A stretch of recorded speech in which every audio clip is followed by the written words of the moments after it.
केॾो बि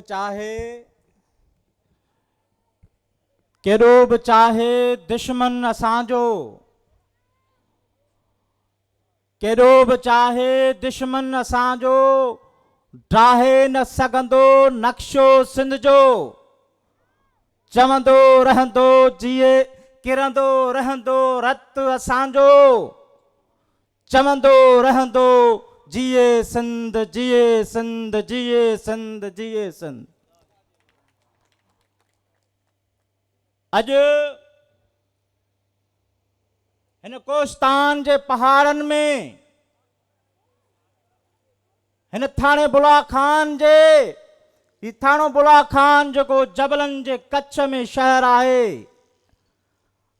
अॼु उन ख़ूबसूरत शहर जे हिन सीने ते, हिन अंगण ते ही ख़ूबसूरत तकरीब, जंहिंमें 100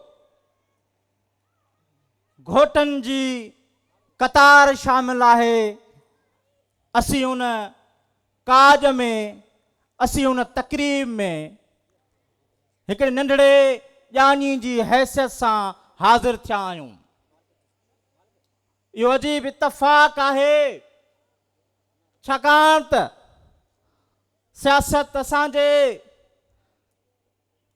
सिस्टम जो हिसो बणिजी वई आहे, असांजे रवायतुनि जो हिसो बणिजी वई आहे। तंहिं करे जीअं त हीअ तकरीब बि ॼण त सियासी तकरीब बणिजी वई आहे। हिन इंतहाई अहम तकरीब जे मौक़े ते हिकिड़ो नंढड़ो पैगाम हिन घोटनि लाइ ज़रूरु ॾींदुसि त